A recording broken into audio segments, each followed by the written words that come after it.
Hello friends, welcome to रोशन की class YouTube channel. दोस्तों, आप सभी का आज की इस पाठ्य योजना की वीडियो में एक बार फिर से बहुत बहुत स्वागत है।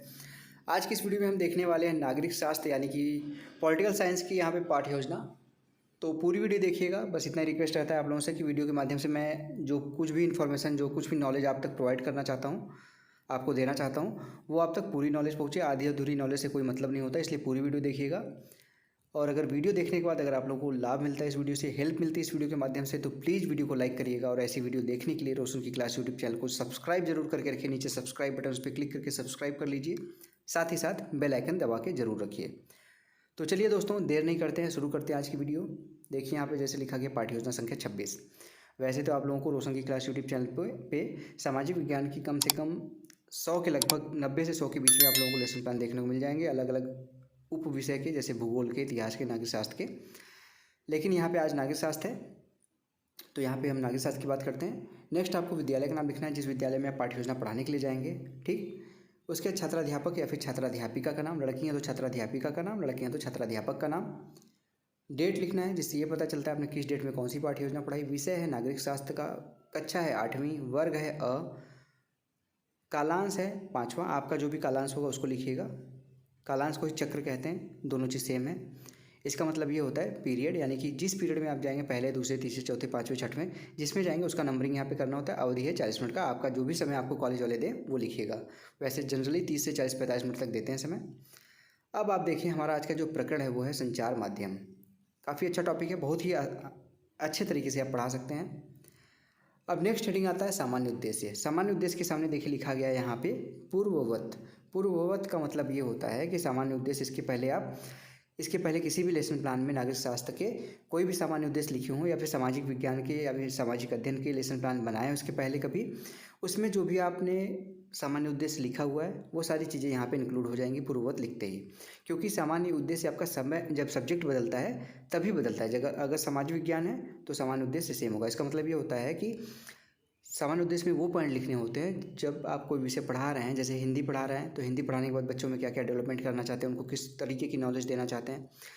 यहाँ पे हम नागरिक शास्त्र पढ़ा रहे हैं तो नागरिक शास्त्र पढ़ाने के बाद बच्चों में किस नॉलेज का विकास होगा, उनके अंदर कैसे डेवलपमेंट होगा, किस नॉलेज का, उसके बारे में यहाँ पे लिखना होता है। तो विषय जब बदलेगा तभी बदलेगा। अगर इसके पहले आप विषय सेम पढ़ा चुके हैं, लेसन प्लान बना चुके हैं, उसमें पूर्व सामान्य उद्देश्य लिखे हो, तो वही सारी चीज़ें यहाँ पे पूर्ववत लिख दीजिए, दोबारा लिखने की जरूरत नहीं होती।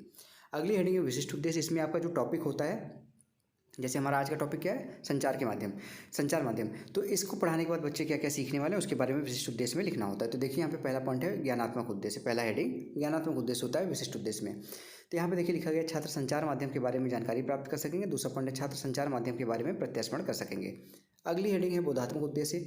इसमें पहला पॉइंट है छात्र संचार माध्यम के बारे में व्याख्या कर सकेंगे। दूसरा पॉइंट है छात्र संचार माध्यम के अन्य माध्यमों में अंतर कर सकेंगे। अगली हेडिंग है प्रयोगात्मक उद्देश्य। इसमें देखिए लिखा गया छात्र संचार माध्यम के कार्यों को अपने व्यवहारिक जीवन में उपयोग कर सकेंगे। नेक्स्ट हेडिंग आपकी आती है अब सहायक सामग्री। सहायक सामग्री के अंतर्गत उन सभी सामग्रियों के बारे में लिखना होता है जिसकी सहायता आप शिक्षण कार्य करने के लिए, जैसे यहाँ पे 40 मिनट है तो 40 मिनट के अंतर्गत जो भी सामग्री यूज करेंगे शिक्षण कार्य के लिए, वो सारी चीज़ें यहाँ पे लिख सकते हैं। तो देखिए जनरली आप चौक का यूज करते हैं, डस्टर का यूज करते हैं, चार्ट का यूज करते हैं, पॉइंटर का यूज करते हैं, लपेट सैंपट भी ले जाएँ तो उसको भी यहाँ पे लिख सकते हैं।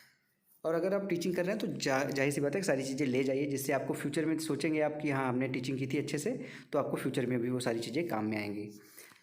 अगली हेडिंग है पूर्व ज्ञान। पूर्व ज्ञान में देखिए लिखा गया छात्र संचार माध्यम के बारे में सामान्य जानकारी रखते हैं। अब यहाँ पे आता है पाठ प्रस्तावना प्रश्न, जो कि सबसे इंपॉर्टेंट हेडिंग कहा जाने वाला है पाठ्य योजना के अंतर्गत। इसको सबसे पहले 3 कॉलम में डिवाइड करना होता है। क्रम संख्या, छात्राध्यापक या फिर छात्राध्यापिका कथन, छात्र कथन। इसमें बच्चों से आप प्रश्न पूछेंगे, कम से कम 3 प्रश्न पूछ के अपना प्रकरण निकलवाना होता है। ज़्यादा से ज़्यादा 5 से 6 प्रश्न पूछ सकते हैं अपना प्रकरण निकलवाने के लिए। ठीक है। और प्रश्नों के क्रम में क्रमबद्धता होनी चाहिए, ये भी चीज़ें ध्यान में रखनी होती है। क्रमबद्धता मतलब पहले प्रश्न का जो उत्तर आएगा उससे दूसरा प्रश्न बनेगा, दूसरे प्रश्न का जो उत्तर आएगा उससे तीसरा प्रश्न बनेगा, ये क्रमबद्धता होती है। इसी को श्रृंखलाबद्धता भी कहते हैं। तो देखिए यहाँ पे पहला प्रश्न बच्चों से पूछेंगे, भारतीय लोकतांत्रिक शासन प्रणाली में सर्वोच्च सत्ता किसके हाथ में होती है? बच्चे बोलेंगे जनता के हाथ में। दूसरा प्रश्न फिर बनेगा यहाँ पे, जनता को देश विदेश की सूचनाएं किसके माध्यम से प्राप्त होती हैं? बच्चे बोलेंगे अखबार, टेलीविज़न, रेडियो आदि के माध्यम से। अब तो इंटरनेट के माध्यम से भी मिल जाती है सबको। तीसरा प्रश्न है, अखबार, रेडियो, टेलीविज़न आदि को क्या कहेंगे या फिर क्या कहते हैं? बच्चे बोलेंगे संचार के माध्यम। और चौथा प्रश्न फिर यहाँ पे बनेगा संचार माध्यम के बारे में, और आप और क्या जानते हैं? बच्चे नहीं बता पाएंगे तो यहाँ पे आप लिख दीजिएगा समस्यात्मक प्रश्न, लिख दीजिएगा ना, भूलिएगा मत। समस्यात्मक प्रश्न लिख दीजिएगा यहाँ पे।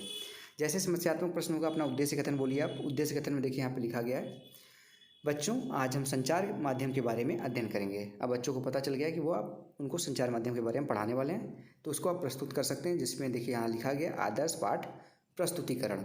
इसको 3 कॉलम में यहाँ पे डिवाइड किया गया, छात्राध्यापक कथन, छात्र कथन और सैंपट कार्य। इसके पहले आप शिक्षण बिंदु भी लिख सकते हैं यहाँ पे, अगर आपके कॉलेज वाले कहते हैं तो। यहाँ पे बच्चों से प्रश्न पूछेंगे जिसको विकासात्मक प्रश्न कहते हैं। रेडियो, टेलीविज़न, अखबार को क्या कहते हैं? बच्चे बोलेंगे संचार माध्यम। दूसरा प्रश्न, संचार माध्यम से आप क्या समझते हैं? बच्चे नहीं बता पाएंगे डिटेल में, समस्यात्मक प्रश्न है जैसे अभी ऊपर था। स्पष्टीकरण आप देंगे इसके बारे में। शाब्दिक दृष्टि से संचार का अर्थ सूचना या समाचार होता है देना, और माध्यम का अर्थ जिसके द्वारा प्राप्त किया जाए से होता है, अर्थात जिसके द्वारा सूचना या समाचार प्राप्त किया जाए वह संचार माध्यम कहलाता है, जैसे पत्र पत्रिकाएँ, रेडियो, टीवी आदि। सामने वाले कॉलम में देखिए, छात्र वाले कॉलम में लिखा गया छात्र कथन ध्यानपूर्वक सुनेंगे, और सैंपट पे लिखा गया, सैंपट वाले कॉलम में संचार का अर्थ सूचना देना है। अब बहुत प्रश्न आता है, जो भी आपने पढ़ा उससे रिलेटेड प्रश्न जरूर पूछिए। पहला प्रश्न है, संचार का शाब्दिक अर्थ क्या है? बच्चे बोलेंगे सूचना देना। दूसरा प्रश्न है, संचार माध्यम का क्या अर्थ है? बच्चे बोलेंगे जिसके द्वारा सूचना प्राप्त की जाए। तीसरा प्रश्न है, संचार माध्यम के कौन कौन से साधन और कार्य हैं? समस्यात्मक हैं, बच्चे नहीं बता पाएंगे। अब इसके बारे में अगला यहाँ पे स्पष्टीकरण देंगे। संचार माध्यम साधन द्वारा एवं प्रकार इस प्रकार हैं। श्रव्य साधन जिसे सुना जाता है, जैसे रेडियो को सुनते हैं हम, रेडियो, टेप रिकॉर्डर जिसको कहते हैं आदि। दूसरा है यहाँ पे दृश्य साधन जिसको हम देखते हैं, जैसे पत्र पत्रिकाओं को देखते हैं, प्रतिवेदन है, चित्र है, फोटो है, पोस्टर है, इसके माध्यम से हम क्या करते हैं, देख के हम सूचनाओं को प्राप्त करते हैं। अगला है श्रव्य दृश्य सामग्री, जो हम देखते भी हैं और सुनते भी हैं, जैसे चलचित्र हो गया, कोई मूवी देख रहे हैं, टेलीविज़न के माध्यम से हम देखते भी हैं, सुनते भी हैं, वीडियो के माध्यम से हम मोबाइल से अभी आप मेरी वीडियो देख रहे हैं तो आप देख भी रहे हैं और ये सूचना आपको सुनाई भी दे रही है मेरी आवाज़।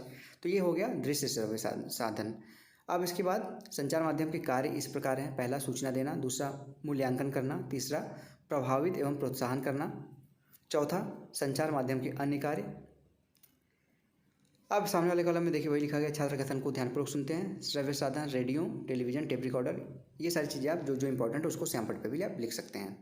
अब आता है बोध प्रश्न। बोध प्रश्न में देखिए पहला प्रश्न है, संचार माध्यम से सूचना किसके बीच पहुँचता है? बच्चे बोलेंगे जनता के बीच या फिर एक दूसरे के बीच, ये भी कह सकते हैं। दूसरा प्रश्न है, श्रव्य साधन के एक वस्तु का नाम बताइए। श्रव्य साधन रेडियो है, ठीक, टेप रिकॉर्डर भी बच्चे बता सकते हैं। तीसरा प्रश्न है, संचार माध्यम के किन्हीं 2 कार्यों का नाम बताइए। तो बच्चे बोलेंगे संचार माध्यम का कार्य है पहला सूचना देना, दूसरा मूल्यांकन करना। अब आगे बढ़ते हैं। आगे आता है आपका सैंपट सारांश, जो अभी आपने सारी चीज़ें बताई उसको सैंपट पे कैसे लिखेंगे उसको यहाँ पे आपको बताया गया है। सैंपट पे वो चीज़ें लिखी जाती हैं जो इंपॉर्टेंट हो। आप सारा चीज़ जो पढ़ाएंगे वो सारी चीज़ें सैंपट पे लिख देंगे तो बच्चों को समझ नहीं आएगा कि क्या इंपॉर्टेंट है क्या नहीं इंपॉर्टेंट है। तो इसलिए सैंपट पे वही चीज़ लिखिए जो कि इंपॉर्टेंट है। तो जैसे देखिए यहाँ लिखा गया, संचार माध्यम का शाब्दिक अर्थ है सूचना देना। दूसरा है संचार माध्यम में श्रव्य साधनों के नाम, जैसे रेडियो, वीडियो, ठीक है। निरीक्षण कार्य है छात्राध्यापिका द्वारा कक्षा में छात्रों की समस्याओं को हल किया जाएगा और घूम घूम कर उसका निरीक्षण किया जाएगा। जब वो सैंपट का सारांश उतारने होंगे अपनी कॉपी में तो कोई भी समस्या होगी तो वहाँ पे जाके उसको दूर करिएगा।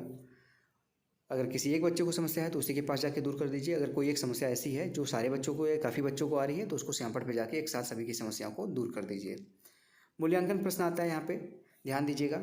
मूल्यांकन प्रश्न में यहाँ पे है, संचार शाब्दिक अर्थ, संचार का शाब्दिक अर्थ क्या होता है?